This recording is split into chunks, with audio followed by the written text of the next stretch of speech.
yang dikasihinya itu ada muridnya. Kalian bertanya lagi siapa muridnya, siapa murid, nama muridnya, siapa ini muridnya. Siapa? Kalian kan Siapa? bentar, kalian kan bilang siapa muridnya? saksinya Sekarang murid. saya tanya sama kamu. Ketika Petrus menyangkal Yesus, apakah dia ada di situ atau dia kabur?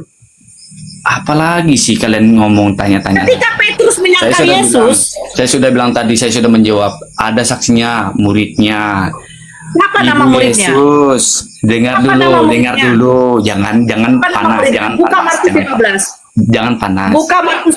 Saya nggak panas. Jangan panas. Kau menipu. Saya sudah Kau bilang menipu. tadi, Bu. Di mana nama muridnya? Di mana nama muridnya? Di mana? Apa Siapa kita nama mau muridnya? dituliskan Yohanes, Filipus, Tom? Itu kan muridnya Sekarang begini. juga. Sekarang saya tanya. Tunggu dulu. Saya tanya sama kamu. Kalian mana kalian punya saksi? Saksinya Sabar mana dulu, kalian sabar. punya?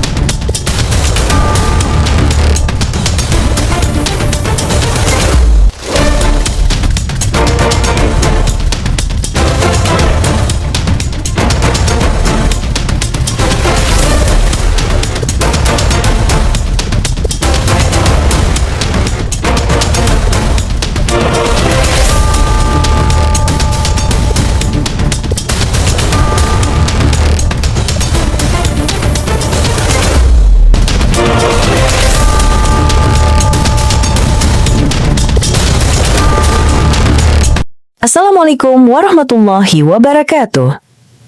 Selamat datang di channel Tanya Jawab Iman, tempat di mana Islam dan Kristen bertemu dalam ruang diskusi dan debat. Di sini, setiap argumen akan diuji dengan dalil, logika, dan kejujuran berpikir. Para apologet Islam akan menjelaskan kebenaran agama Islam dengan hujah yang kuat, sementara pihak Kristen akan bertanya dan berusaha mempertahankan keyakinannya dengan cara mereka.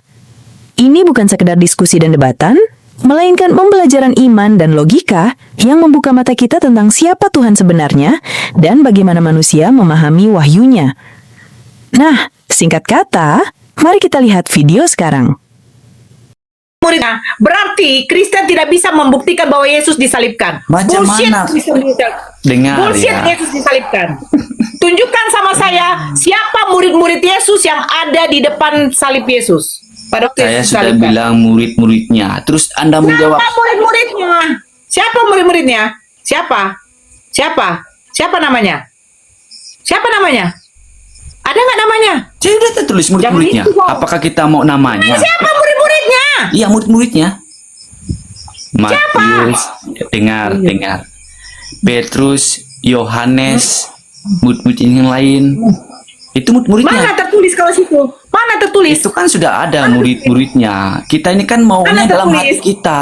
Maunya Mana Yohanes. tertulis? Maunya Petrus. Mana Maunya tertulis? ini. Itu kan ada tertulis. Tetapi kalian punya tidak ada Mana saksinya. tertulis? Tetapi kalian tidak ada saksinya. Mana tertulis? Ya, kalian itu kan terlalu bangga Mana dengan tertulis? kalian punya. Mana tertulis? Jangan kau nipu. Mana tertulis? Mana? Dibuka itu, mute-nya dibuka itu. Mute aja, Bah, di mute aja. Dosa undang orang, di mute aja. Memang kalian ini kalau ngundang orang mute terus. Yang mana Orang tertulis? bicara kamu ngocos terus. Baca. Dan dekat salib Yesus berdirilah ibunya dan saudara ibunya Maria, istri Klopas dan Maria Magdalena. Ketika Yesus melihat ibunya dan muridnya yang dikasihinya, itu ada muridnya. Kalian bertanya lagi siapa muridnya, siapa murid, nama muridnya, siapa ini muridnya. Siapa? Kalian kan Siapa? bentar, kalian kan bilang siapa muridnya? saksinya Sekarang murid. saya tanya sama kamu. Ketika Petrus menyangkal Yesus, apakah dia ada di situ atau dia kabur? Apalagi sih kalian ngomong tanya-tanya. Ketika Petrus menyangkal Yesus, Saya sudah bilang tadi, saya sudah menjawab. Ada saksinya, muridnya. Siapa nama Ibu muridnya? Yesus. Dengar Apa nama dulu, muridnya? dengar dulu. Jangan Siapa nama panas, muridnya? jangan Buka panas, Markus 15. jangan panas. Buka Markus. Saya nggak panas. Jangan panas. Kau menipu. Saya sudah Kau bilang menipu. tadi, Bu. Di mana nama muridnya? Di mana nama muridnya? Di mana? Apa Siapa kita nama mau muridnya? dituliskan Yohanes, Filipus, Tom? Itu kan muridnya Sekarang begini. juga. Sekarang saya tanya. Tunggu dulu, saya tanya sama kamu. Kalian mana kalian punya saksinya Sabar mana dulu, kalian sabar. punya? Saya tanya Sabar dulu. saksinya. Saya tanya Coba dulu sama carikan. kamu. Waktu Petrus menyangkal Yesus sebanyak 3 kali, apakah pada waktu itu dia di dekat Yesus atau jauh dari Yesus? Jawab. Oke. Kalian bertanya itu lagi? Bukan, saya pengen tahu kenapa sampai Simon dari Kirene yang memikul salib Yesus? Kenapa nggak murid-muridnya? Kemana murid-muridnya? Kemana murid-muridnya? Ya, waktu memikul salib kemana murid-muridnya? Murid-muridnya mengikuti dia. Kemana? Di belakang. Dia dari mana? Di mana? Diam dulu. Di mana? Kalian ini banyak Di mana ngomong, mengikutinya? Bang. Murid-muridnya tuh pengecut, penakut, makanya kabur. Yang penting kami itu ada saksinya. Kalian tidak ada saksinya. Halo. Saksinya. Nggak ada saksinya kalian, kesian. Siapa saksinya? Murid-muridnya, ibu-ibunya. Di mana? Mana? Ibunya muridnya Yesus? Itulah kalian ini. Itu kan saksinya. Muridnya pun ada. Ibunya Yesus itu muridnya Yesus? Dengar ya. Itulah saya bilang nih, kalian ini mau ngomong banyak, tetapi kalian ini tidak nangkap pembicaraan. Di mana? Kalau memang murid-muridnya di situ, kenapa bukan murid-muridnya memikul salib Dengar, Yesus tetapi Simon dengar. dari Kirene, anak Dengar. dari Alexander? Kenapa? Dengar ya, dengar. Kenapa? Jangan ada kita. Kalian ini kan sudah Kenapa? bilang saksinya sudah ada, Ibu Yesus ada, ya, saudara murid-muridnya Ibu katanya. Yesus ada. Terus kalian menanya lagi lain-lain supaya tidak ditanya. Iyalah, itu berarti saksi bodong. Tidak ada nama dikatakan saksi. Contoh malaikat. Saya bilang begini, malaikat tadi malam saya melihat dia pergi ke tempat pelacuran. Kau tanya, siapa saksinya Nora kalau saya ke sana? Saya bilang si Anu.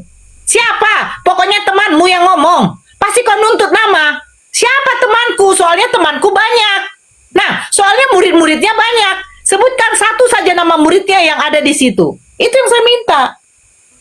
Silakan. Ya kan? Kalau saksi harus ada nama. Bisa nggak kau ke pengadilan mengatakan, ada saksinya melihat saya tidak ke tempat pelacuran. Siapa namanya? Pokoknya teman saya. Siapa? Murid Yesus pada waktu itu tinggal 11. Satu saja nama yang ada pada waktu Yesus disalibkan. Saya minta nama kok. Gampang. Kalian minta Kalau nama? dibilang murid-murid Nggak. nama, ya Kalian bisa minta aja. nama atau minta saksi? Loh, kamu bilang Yohanes. Di mana ada nama Yohanes di situ? Dengar. Nah, Walaupun di situ tidak tercantum namanya, tetapi muridnya. walaupun Nggak. tidak tercetak. Diam dulu, walaupun tidak diam dulu, diam dulu, jangan senang dulu. Saya memberikan saksi yang melihat peristiwa Yesus disalibkan. Adakah peristiwa Yesus diserupakan? Mana saksinya? Walaupun saya sudah bilang tidak ada saksi, saya Ya, jujur. berarti bohong, berarti Saya bohong, jujur. berarti Saya bohong, jujur. berarti Nah, bohong. sekarang tanya, ada nggak Mana? kalau saksinya? Kau Mana? bilang ada. Mana Murid-murid saksinya? Yesus. Sebutkan satu nama. Sebutkan satu nama. Kalian begini ya, kalian Ya, kau diam dulu. Saya tadi kau sudah tanya, ngomong banyak, kau kalau nggak bisa tetap- diam, saya turunkan. Saya tadi tanya, kau tanya, ada nggak Mute-mute. saksinya? Ya, sabar dulu, makanya dengarkan saya ngomong. Ada nggak saksinya yang waktu Yesus, Nabi Isa diserupakan? Saya katakan apa? Tidak ada. Saya jujur. Ya, terus untuk kenapa kalian membuktikan percaya? Nabi Isa, sabar dulu, Kenapa kalian sabar. percaya? Membuktikan Kenapa siapa kalian yang percaya? diserupakan, Allah sabar dulu. Iya, Kalau kenapa kalian anjing percaya? dikasih tahu, sabar. Kenapa kalian percaya? Kalau anjing dikasih tahu, sabar. Kalau anjing dibilang pasti diam. Iya. Nah, Begitulah sabar saya dulu. kalau ngomong, Sabar gitu saya dulu. kalau ngomong. Kalau Sabar dulu, kalau saya sabar ngomong, dulu. kalian Kau sabar. Sabar. Kalau enggak turun Ya, kok. oke. Wih. Selesai. Kalau anjing kayak gitu, saya sudah bilang. Saya jujur, tidak ada saksi. Terus tau dari mana kamu diserupakan? Allah sendiri yang mengatakan. Nah, buktikan kalau memang Yesus disalibkan. Kau bilang murid-murid Yesus saksinya satu nama aja. Ya walaupun tidak ada tertulis, berarti fix. satu pun tidak ada yang bisa membuktikan Yesus disalibkan. Nggak ada. Karena di dalam Markus 15, perempuan-perempuan itu bukan berada di dekat salib Yesus, tetapi jauh. Makanya kau baca Markus 15 nomor 40, perempuan-perempuan itu menatap Yesus dari jauh. Yohanes mencatatkan, katanya mereka ada di dekat salib Yesus. Mana yang benar nih? Makanya kalau punya kitab jangan bahlol.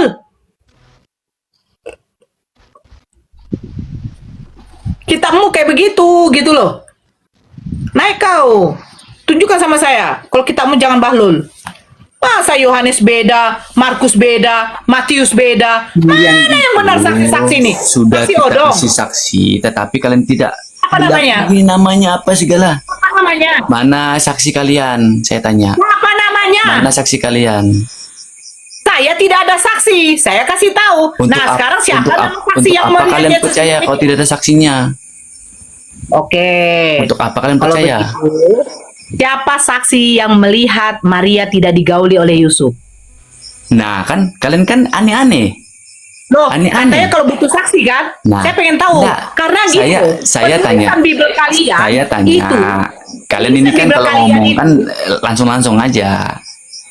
Kenapa kalian percaya bahwa Isa itu diserupakan, tetapi tidak ada saksi? Saya sudah bilang Allah sendiri. Cari saja di surat lain. Ada nggak dikatakan kalau Nabi Isa itu bukan diserupakan? Kalau Bibel kau, saksinya si ini, di dalam Markus beda lagi saksinya. Di dalam Matius beda lagi nama saksinya. Ini kitab apa ini? Markus mencatatkan nama berbeda. Matius mencatatkan nama berbeda. Yohanes mencatatkan nama berbeda. Sebenarnya siapa yang menjadi saksi ini?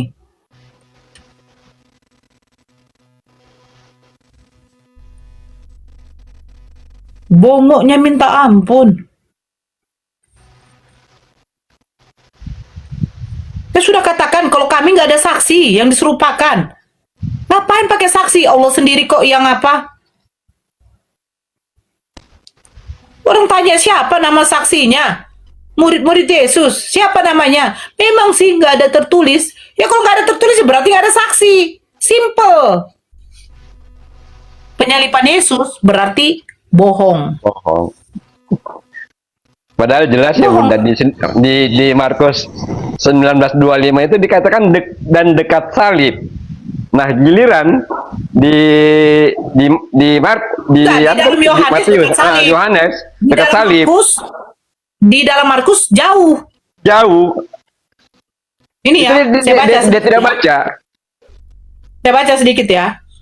Di dalam Markus ya. Nih. Makanya dengar kau malaikat monyet. Kau malaikat monyetnya kau.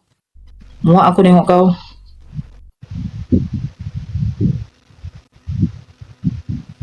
Bongok kali kau jadi orang. Nih, Markus 15 nomor 40. Kau buka dari situ. Botolmu minta ampun kau. Sok kali kau sama aku pula kau buat kayak gitu. Jangan kau tipu-tipu aku di sini. Apa katanya?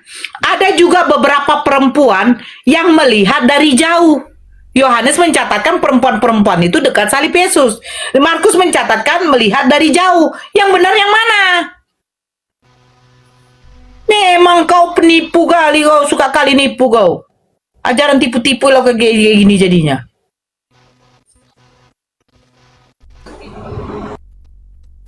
Ya, ini mungkin Puji Tuhan mau tanya. Silakan Puji Tuhan. Panggilnya apa nih? Masa Puji Tuhan panggilnya?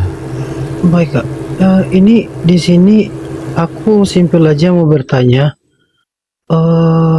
Di sini kan ada tertulis yang perbincangan Kakak Nora sama yang tadi.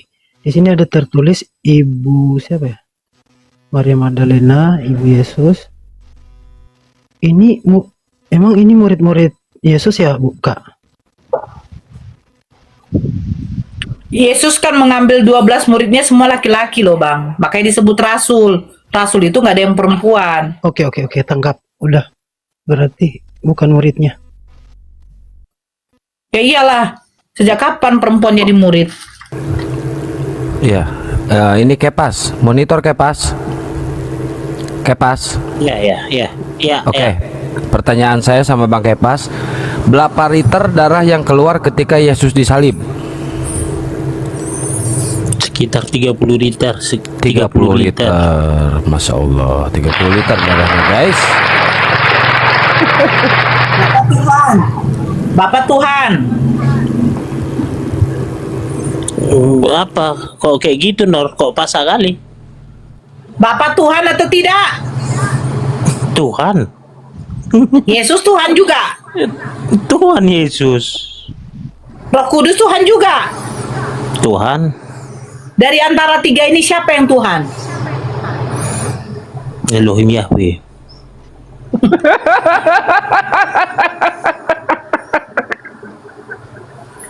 Oke, pas.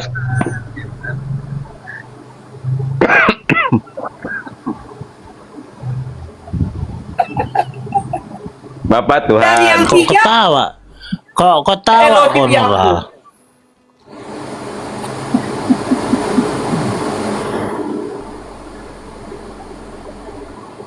siapa yang dari mana kamu tahu 30 liter darah Yesus?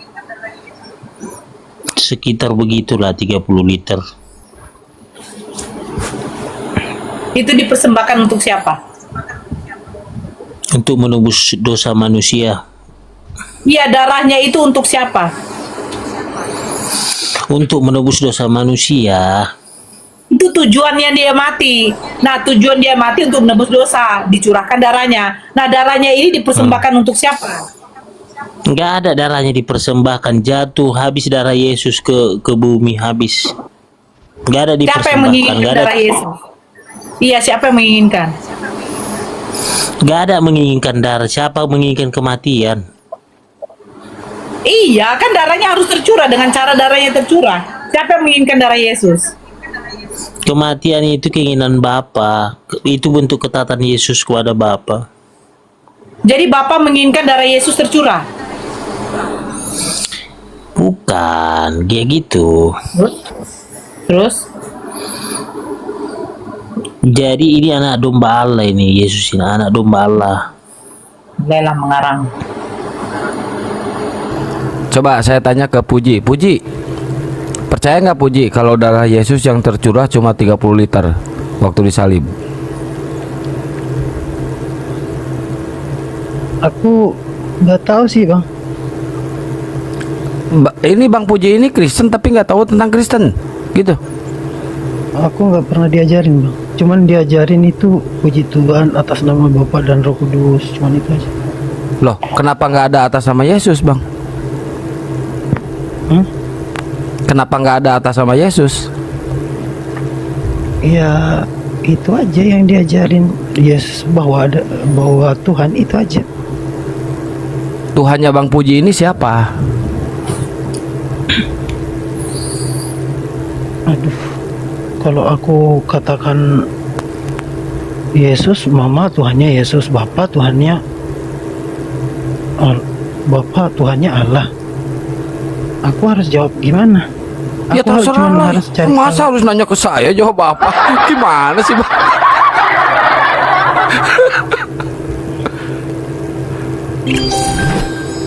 Aku lagi belajar nyari Tuhan. Belajar nyari Tuhan. Ah, kalau mau Kebenaran belajar nyari Tuhan, belajarnya ke Bang Kepas. Bang Kepas tahu Tuhan ada di mana. Assalamualaikum Adin dan Nora. Waalaikumsalam. Agama apa? Ya, agama apa, Bang? Islam. Waalaikumsalam. Ada yang mau disampaikan? Bukan, aku cuma ingin tahu aja. Yang tiga itu yang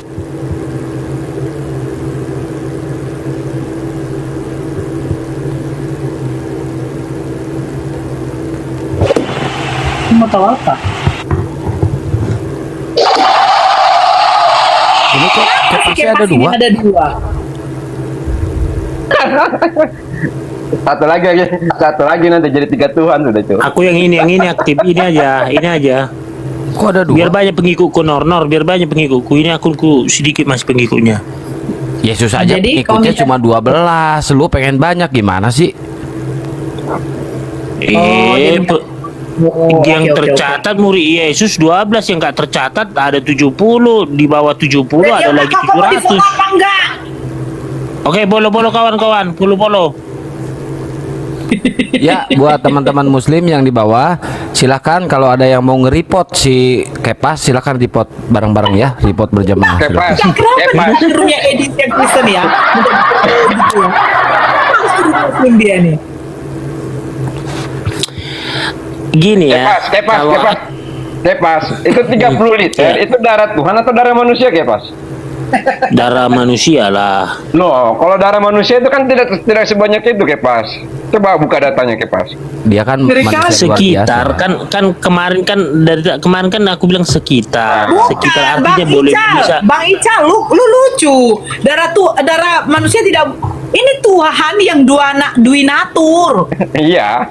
Makanya contohnya darah manusia atau darah Tuhan itu 30 liter. Karena kalau manusia itu sekitar sampai 6 literan aja lah darahnya. Makanya itu Ini- kan. Puji Tuhan aja, puji Tuhan. Puji ada yang mau ditanyakan nggak tentang Islam atau tentang kekristenan? Silakan. Dua Gak arah. ada yang mau follow si Kepas loh.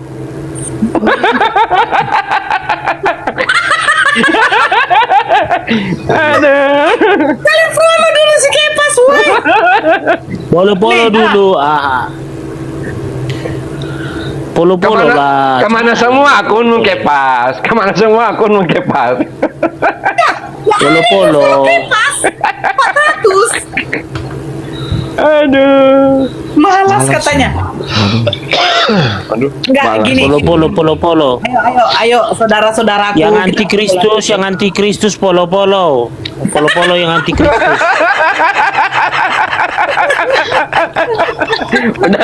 Udah pasrah. Udah pasrah dia, Bunda. Udah pasrah dia. Astagfirullah. Hei, yang 400 follow dong si Kepasnya lo. woi.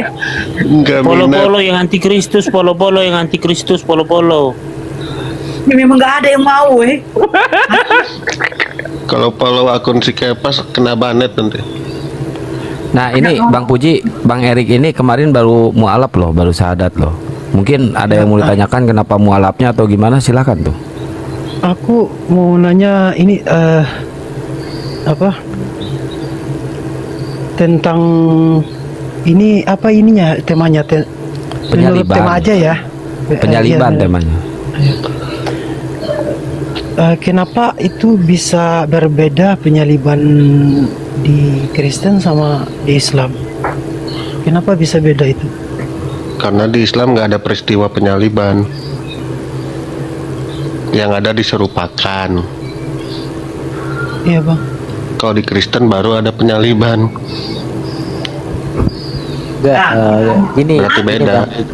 Pertanyaannya, apakah benar Yesus yang disalibkan? Itu.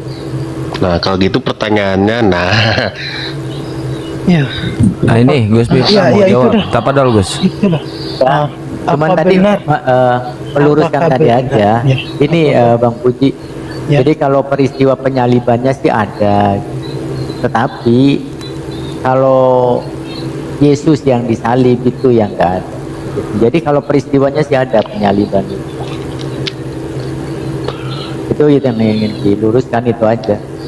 Jadi kenapa di dalam Al-Quran itu di situ wa ma sholabuhu wa ma qataluhu walakin syubbiha lahum itu. Artinya apa? Kalau di dalam Al-Quran itu mengatakan Nabi Isa itu atau Yesus tidak disalib, barrafa'ahullahu ilai, kecuali sebaliknya diangkat ke langit. Nah, Al-Quran itu mengkonfirmasi bahwasanya apa? Cerita-cerita selama ini, informasi tentang Yesus disalib itu memang simpang siur, tidak ada saksi. Tadi kan di Yohanes juga tidak ada saksi, yang katanya saksi Yohanes juga tidak menyaksikan. Begitu juga di Markus, dan bahkan di Kisah Para Rasul 25:19 di dalam Bibelnya Abang sendiri mengatakan, tetapi mereka hanya berselisih paham dengan dia tentang soal-soal agama mereka dan tentang seorang bernama Yesus yang sudah mati, sedang Paulus katakan dengan pasti bahwasanya ia hidup. Itu Bang. Jadi kalau di dalam Islam itu tidak penting siapa yang disalib, karena yang poin utamanya adalah Nabi Isa alaihissalam itu diselamatkan. Gitu Bang. Di dalam Bibel Abang tidak ada secara eksplisit mengatakan kalau Yesus itu disalib, tidak ada. Katanya tadi kan dia ngotot tadi itu kan di malaikat itu bahwasanya murid-muridnya menyaksikan, justru muridnya kabur semua Bang.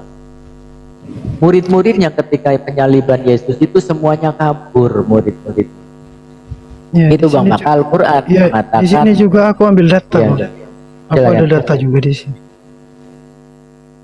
Tentang Maria Ibu Yesus yang ditulis di Yohanes 19:25. Maria Magdalena ditulis di Matius 27:56. Tapi di sini nggak ada murid Yesus. Iya. Nah, aku cuman penasaran aja. Kenapa bisa sampai ada penyaliban? Kenapa terus gimana ya? Gini, Bang Puji gini. Coba Bang Puji di situ ada Bible. Aku pakai laptop. Ya pakai laptop, nggak apa-apa. Laptop. Coba dibuka di Matius 26:39. Mati Matius 26:39 Bang. 26:39.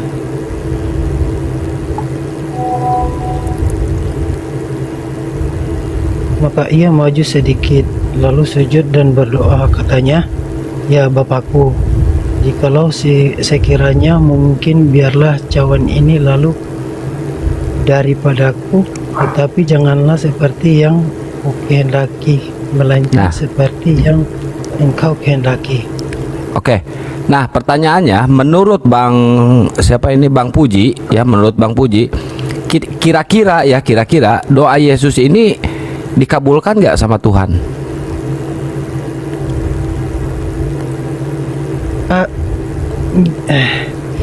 Gimana ya? Aku tadi udah diskusi, kalau menurut kepercayaan saya sekarang bahwa Yesus itu nabi, ya yang pastinya dia adalah pilihan Tuhan. Ya udah pasti jelas didengarin. Enggak, bukan doanya ke sama situ Tuhan. Bang. Ini ke penyaliban. Kira-kira doa Yesus ini dikabulkan nggak sama Tuhan? Kan Yesus ini Maka manusia ia pilihan. maju sedikit, lalu sujud dan berdoa. Ya, Yesus ini kan manusia pilihan. Kira-kira menurut Bang Puji dikabulkan nggak doa Yesus sama Tuhan? Maksudnya itu dikabulkan untuk disalib. Iya, dikabulkan nggak? Kan ini berdoa nih Yesus nih di Matius ini berdoa nih. Berdoa sekiranya cawan ini berlalu gitu kan sebelum penyaliban. Kira-kira doa Yesus ini, doa anak soleh ini dikabulkan gak sama Tuhan? Di Matius 26:39 kan? Iya.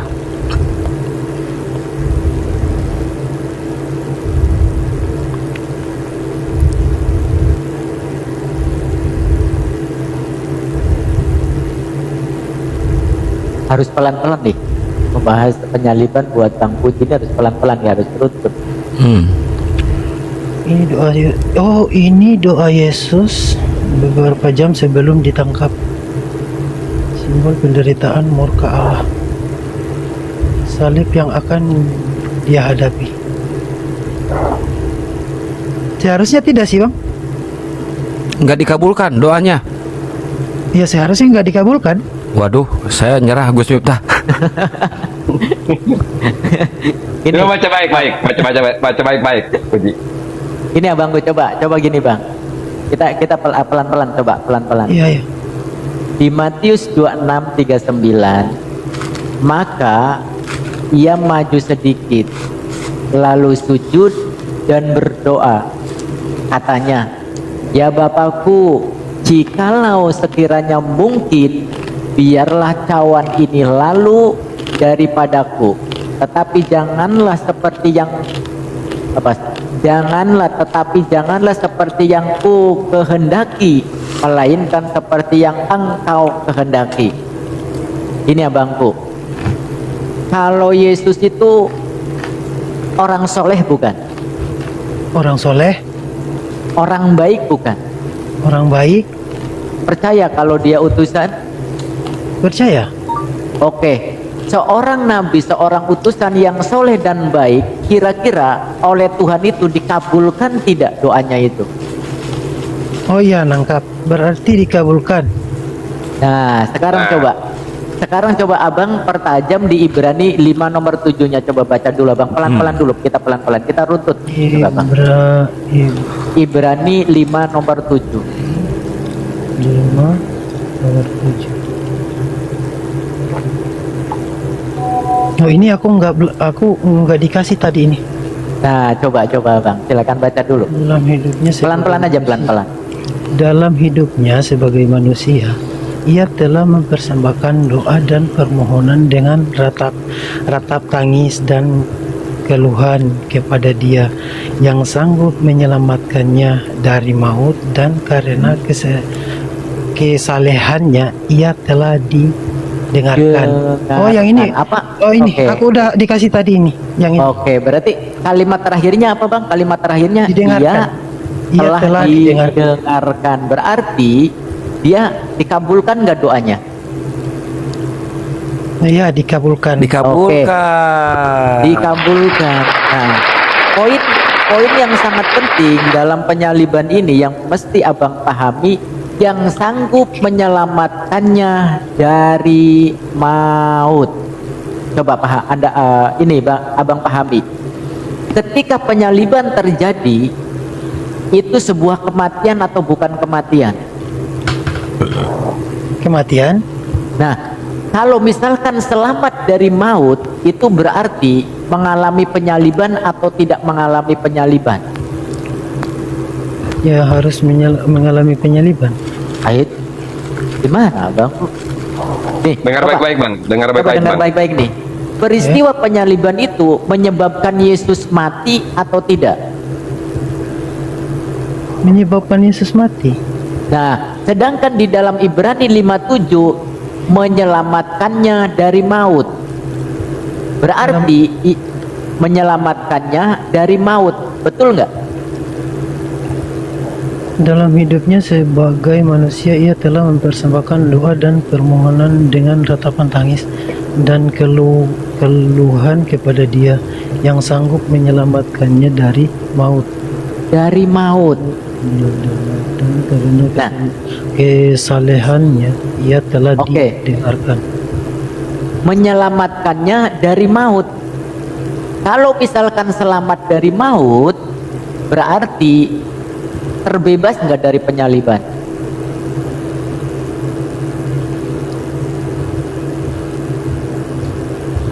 Tadi peristiwa penyaliban itu menyebabkan Yesus itu mengalami kematian. Berarti kalau diselamatkan, Yesus ini mengalami penyaliban atau tidak? Gimana? Saya ulangi. Peristiwa penyaliban itu menyebabkan kematian terhadap Yesus, betul nggak? Iya. Nah, tetapi doanya dikabulkan, berarti dia selamat dari maut atau tidak? Selamat karena di sini didengarkan kan? Oke, berarti dia mengalami penyaliban nggak? Oh, pastinya enggak dong karena dia. Nah, itu dia. Enggak. Ini dulu. Nah, Aku lagi. Gimana? Pelan-pelan. Gimana? Terus yang disalib ini siapa? Oke, ini nanti kita akan maju.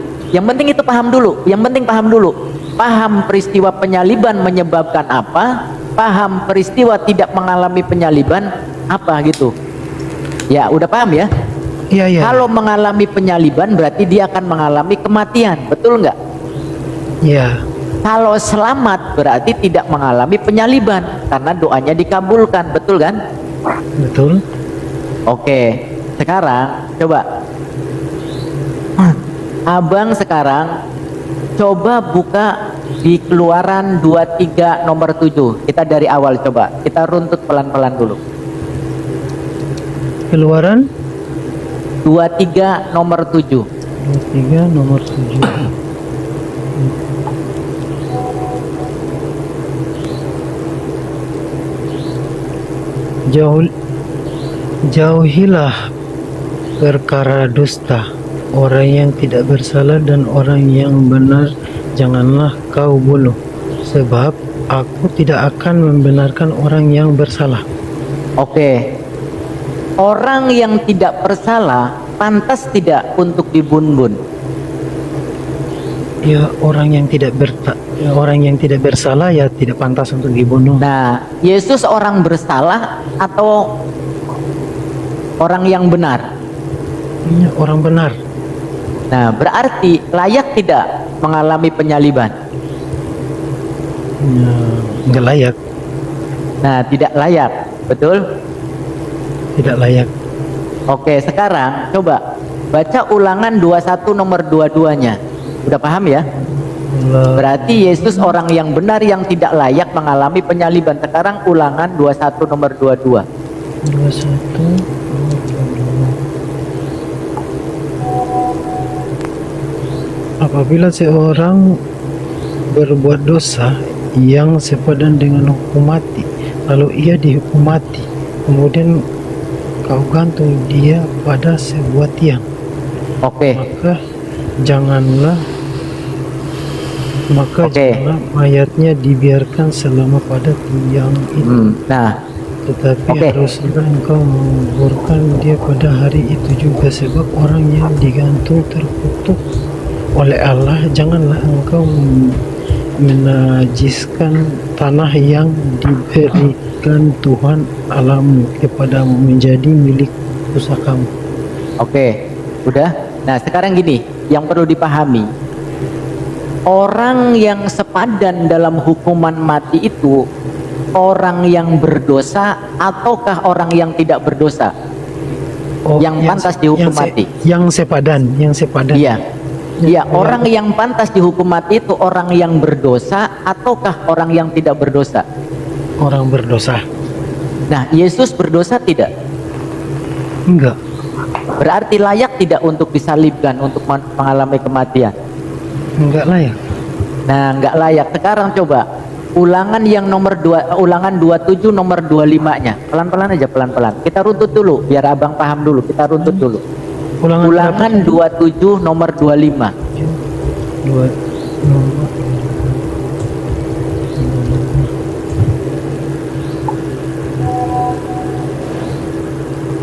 Terkutuklah orang yang menerima suap untuk membunuh seorang yang tidak bersalah, dan seluruh bangsa itu haruslah berkata amin.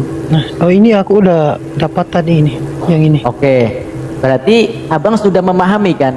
Orang yang pantas mendapatkan hukuman tersebut adalah orang yang menerima suap, betul tidak? Iya, betul. Nah, Yesus penerima suap enggak? Yesus ini penerima suap bukan? Enggak. Nah, berarti bukan Yesus lagi kan? Oke, sekarang coba buka Amsal 11:8. Udah paham ya runtutannya ya, Bang ya? Iya. Tidak memenuhi, artinya Yesus ini tidak memenuhi syarat. Nah, betul. Syarat untuk Yesus ini tidak memenuhi kriteria untuk mendapatkan hukuman penyaliban, betul tidak? Amsal tadi, iya benar. Nah, sekarang buka Amsal 11 nomor 8. 11 nomor 8. Orang benar diselamatkan dari kesukaran, lalu orang fasik menggantikannya. Nah, yang menggantikan Yesus ini kan orang yang benar, betul nggak? Iya. Diselamatkan dari kesukaran atau tidak diselamatkan di situ? Diselamatkan dari kesukaran, lalu dari digantikan kesukaran. sama orang fasik. Oke. Penyaliban ini kesukaran atau keselamatan penyaliban ini? Di sini tertulis kesukaran. Nah, mohon izin. Ya enggak, yang saya maksud gini. Orang benar diselamatkan dari kesukaran, lalu orang fasik menggantikannya. Peristiwa penyaliban ini sesuatu yang sukar atau sesuatu yang mudah?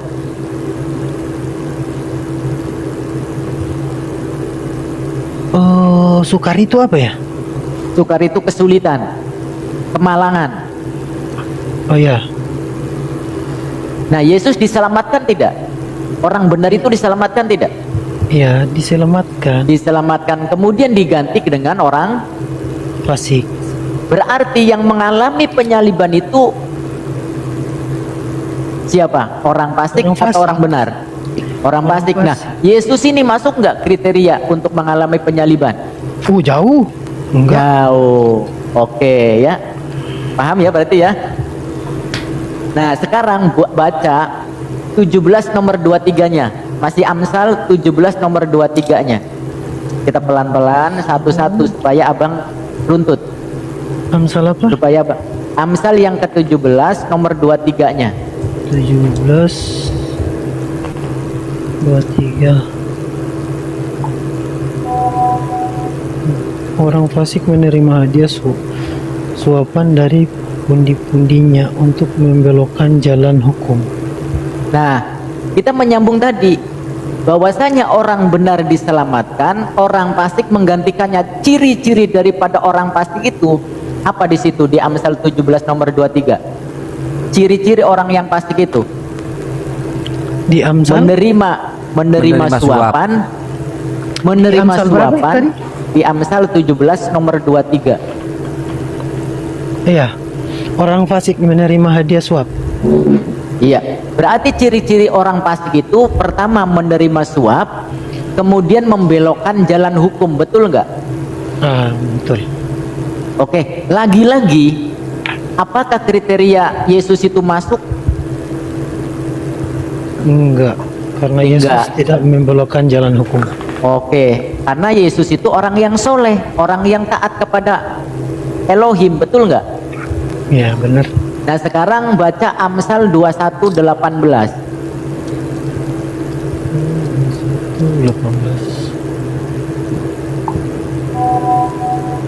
Orang fasik dipakai sebagai tebusan bagi orang benar dan pengkhianatan sebagai ganti orang jujur. Nah, Yesus orang jujur bukan? Ya, orang jujur.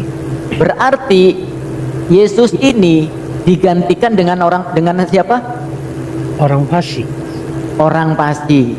Berarti positif fix Yesus tidak mengalami penyaliban, betul nggak? Betul. Karena di sini udah tertulis.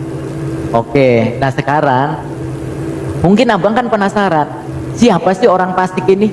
Siapa sih Iya, yang iya. menerima suap ini? Itu yang bikin aku penasaran. Nah, Disebutkan itu dia. orangnya. Oke, yang penting sudah paham dulu tuh runtutannya. Berarti dari yang tadi kita baca itu Yesus tidak masuk kriteria untuk mengalami untuk mengalami penyaliban. Betul kan? Iya. Aku di sini Oke. pengen tahu sampai detailnya. Oke, siap. Siapa dalangnya gitu. Oke, yang penting itu udah paham ya? Iya, paham. Oke, sekarang coba kita masuk ke Lukas 22 nomor 3. Terus, 2, 3.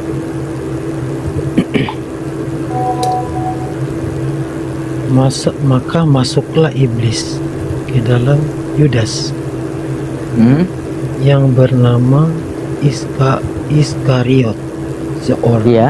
dari kedua belah murid itu. Oke. Di Lukas 22 dikatakan masuklah iblis ke dalam Yudas yang bernama Iskariot, seorang dari ke-12 murid itu. Tentu yang dimaksud adalah ke-12 murid daripada Yesus, betul kan? Ya, Nah, sekarang gini abangku. Matius 26 nomor 4.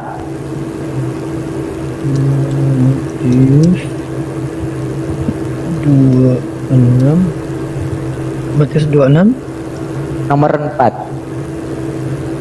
nomor 4. Dan mereka merundingkan bagaimana dengan tipu muslihat mereka dapat menangkap dan membunuh dia. Oke, di situ ada perencanaan untuk menangkap Yesus dengan tipu muslihat dan untuk membunuh Yesus, betul nggak? Iya benar. Berarti peristiwa penyaliban untuk menyalibkan Yesus itu sudah ada rencana tipu muslihat. Iya, tipu muslihat. Iya, dari iblis ini. Nah, ya pelan-pelan. Berarti tadi pertama itu kan iblis Ya. merasuki salah satu muridnya yang bernama Ya, masuk Yudas iblis ke dalam Iskariot. Iya. Aduh, saya kebelet bentar kan. Gantang, saya ke belakang dulu. Ya, lanjut. Jadi gini intinya Bang, di Amsal tadi ya Bang, Amsal 17:23 tadi. Menurut Abang, orang fasik ini siapa menurut Abang? Oh, orang fasik. Ya, Yudas itu. Yudas orang fasik. Nah, sedangkan tadi Abang udah baca sendiri yang disalib itu orang fasik atau orang jujur? Orang fasik. Orang fasik. Nah, di sini udah ketemu kan poinnya bahwa orang fasiklah yang disalibkan. Nah, menurut Abang tadi orang fasik itu adalah Yudas Iskariot. Berarti selama ini Abang kena prank. Selama ini ternyata yang disalib itu bukan Yesus, ternyata Yudas menurut Bible ya, bukan menurut kita ya, bukan menurut Gus Miftah, tapi menurut Bible Abang sendiri. Nah, Abang sekarang tinggal simpulkan, Abang mau percaya ke dogma atau mau percaya ke tulisan yang ada di Bible. Dikaji ulang itu Bang.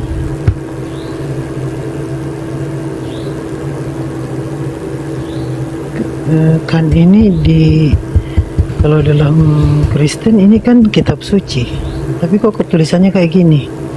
Kalau di dalam Kristen itu kitab suci, tapi kok tulisannya kayak gini? Nah, ini yang saya heran Bang. Ini yang saya heran. Kenapa kok bisa dirubah-rubah juga ya Bang ya isinya ya Bang?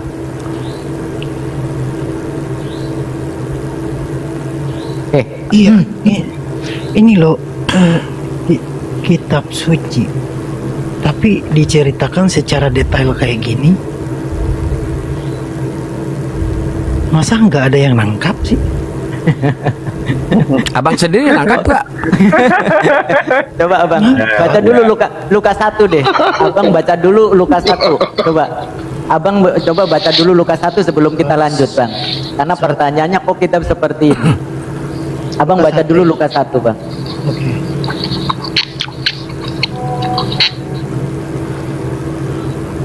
Ini pasal pembuka. Ya dari pertama coba Bang. Coba Lukas 1 Bang. Ya ini Lukas. Ini pasal pembuka Injil Lukas, isinya 4 peristiwa besar yang saling menyambung. Iya. Coba di nomor 1. Lukas 1 nomor 1 coba Bang. Lukas 1. Lukas 1 dari awal. Nomor 1.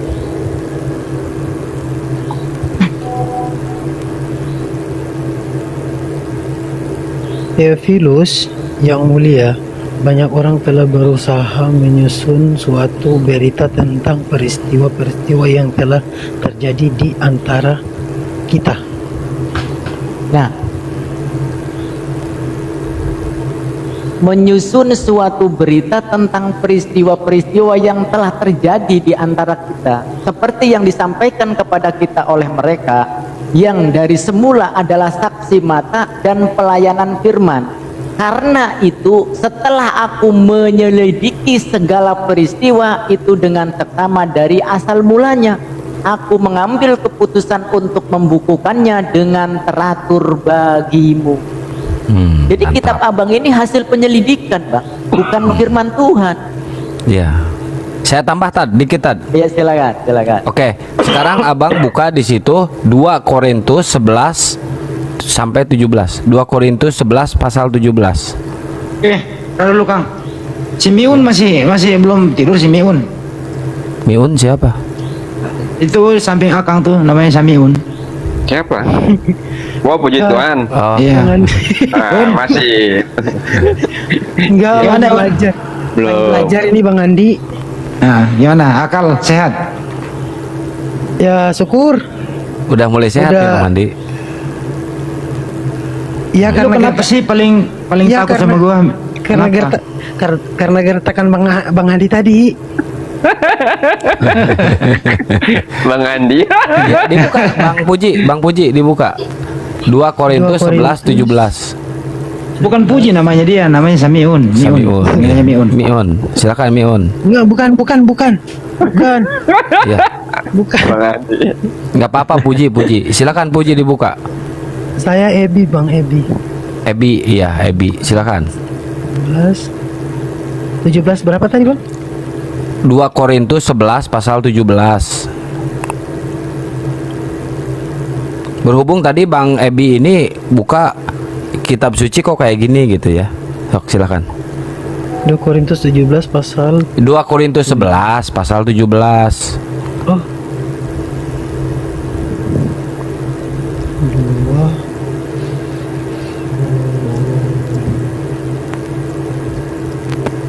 11 pasal 17.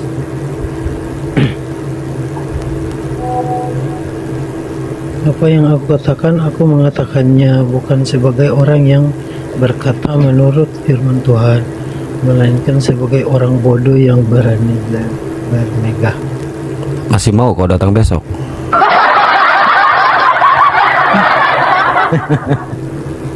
Oke, lanjut yang tadi Ustaz. Oke, coba. Sekarang kan tadi abang sudah memahami bagaimana peristiwa penyaliban yang tidak memenuhi kriteria terhadap Yesus. Nah sekarang coba kita kembali kepada Matius 26 ya, coba bang, dari 14 sampai 16 coba. Matius Matius 26 14 sampai 16 coba. 14.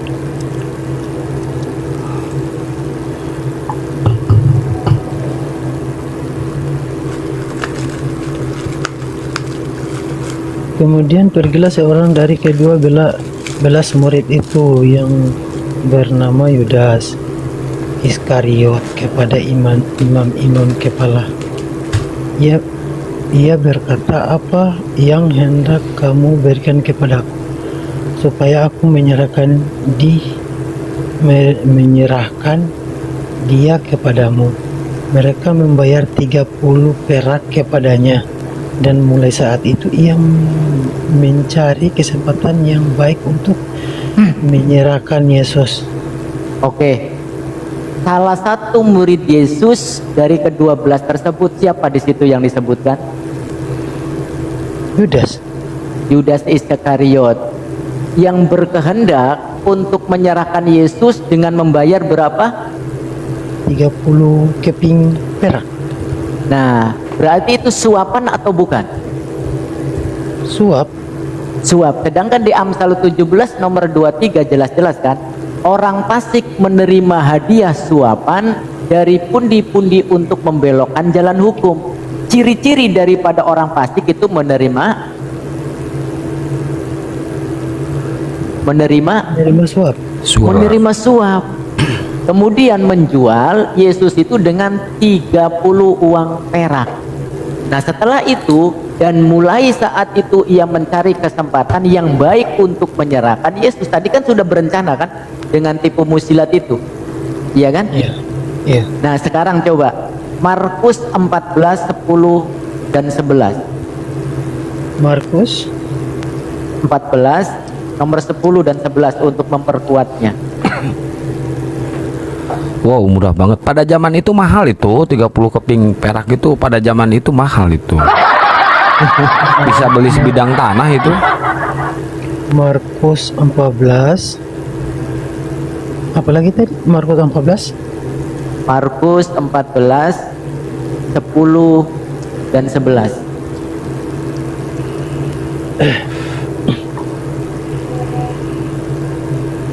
Lalu pergilah Yudas Iskariot, salah seorang dari kedua belas murid itu, kepada imam-imam kepala dengan maksud untuk menyerahkan Yesus kepada mereka. Mereka sangat gembira waktu mendengarnya. dan mereka berjanji akan memberikan uang kepadanya. Kemudian ia mencari kesempatan yang baik untuk menyerahkan Yesus. Nah, masih sama ya Bang ya. Lagi-lagi Yudas Iskariot inilah yang menerima suap itu, iya kan? Dan berencana untuk menyerahkan Yesus. Betul nggak? Maka pengkhianatan daripada Yudas ini juga tercantum di Lukas 22 nomor 3 sampai nomor 6, Bang. Yang berhubungan tadi ketika iblis itu merasuki Yudas. Coba buka Lukas 22 nomor 3 sampai nomor 6.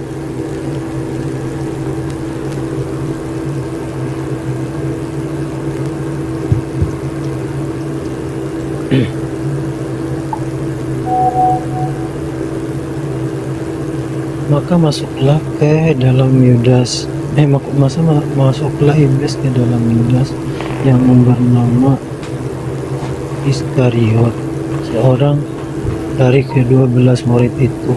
Lalu pergilah Yudas kepada imam kepala dan kepala-kepala pengawal bait Allah dan berunding dengan mereka bagaimana ia dapat menyerahkan dia kepada mereka. Mereka sangat gembira dan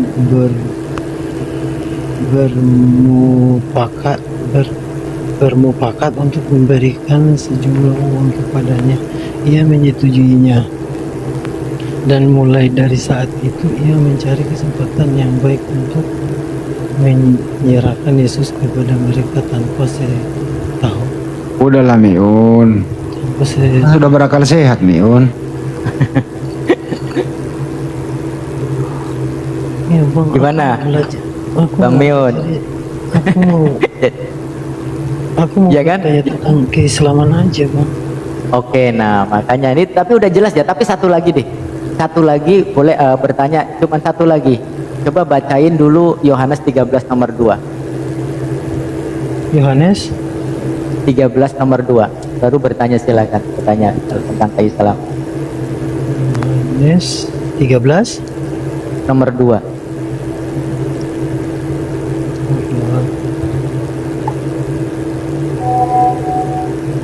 Mereka sedang makan bersama dan iblis telah membisikkan rencana dalam hati Yudas Iskariot anak Simon untuk mengkhianati dia. Berarti yang berkhianat siapa? Yudas Iskariot. Fix ya.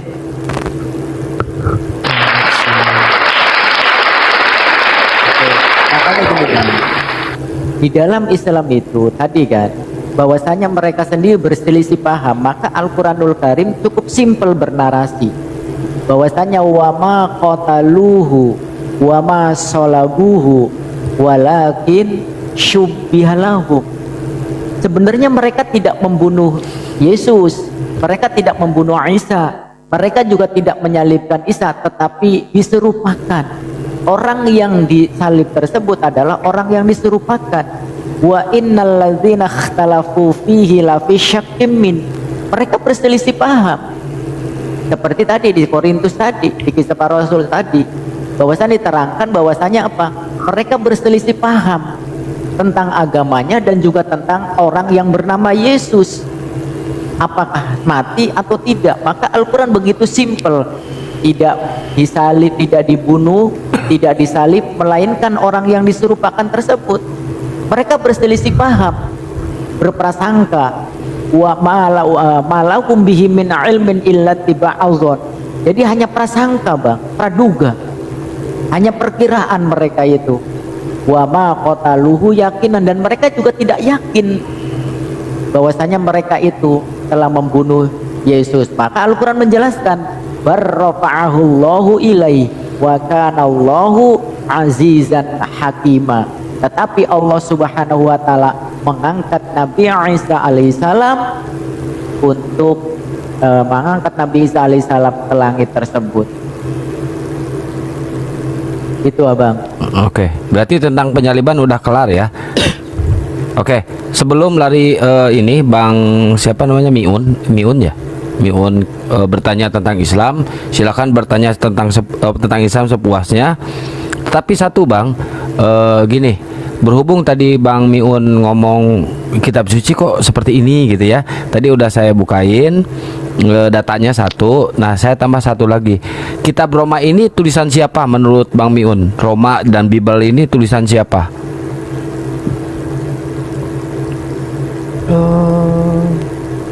Perjanjian baru. Paulus ya. Oh, aku di situ belum nyampe, Bang. Nah, di situ. Coba Abang buka Roma 3 pasal 7, Bang. Ini yang nulis kitab Bible loh, Roma 3 pasal 7, Bang. Baca yang kenceng, Bang. Jangan, Bang, nanti mamaku Bang. Iya, pelan-pelan, Bang. Pelan-pelan bacanya. Ya. Pelan-pelan. Pelan-pelan, Bang. Baca, Bang. Tapi jika kebenaran Allah oleh dustaku semakin melimpah bagi kemuliaannya, mengapa aku masih dihakimi lagi sebagai orang berdosa? Nah, jadi yang menulis Bible ini melalui kejujuran atau dusta, Bang? Tapi jika kebenaran Allah oleh dustaku. Nah. Oh iya. Oh. Apa tuh, Bang? Pelan-pelan, Bang. Pelan-pelan. Tapi jika kebenaran Allah oleh dustaku, melimpah bagi kemuliaan. Tapi dustaku makin melimpah kemuliaannya, Bang. Ya, kok orang berdusta kok jadi makin melimpah kemuliaannya? Kayak mana ini?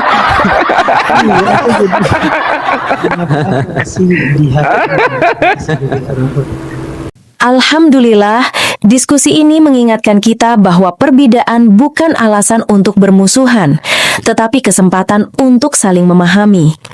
Kita boleh berbeda dalam keyakinan, tetapi semua manusia sama dalam pencarian akan kebenaran dan kedamaian. Semoga diskusi ini membuka hati, meluruskan pandangan, dan menguatkan iman kita untuk terus belajar tanpa merasa paling benar sendiri.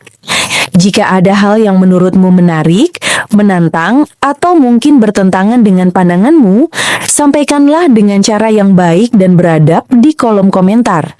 Karena sesungguhnya, adab dalam komentar adalah cerminan dari keimanan seseorang. Terima kasih telah menyimak sampai akhir. Semoga Allah memberi petunjuk kepada siapapun yang sungguh-sungguh mencari kebenaran. Sampai ketemu lagi dan tunggu video selanjutnya diskusi dan debat apologetik Islam dengan oknum Kristen lainnya. Assalamualaikum warahmatullahi wabarakatuh.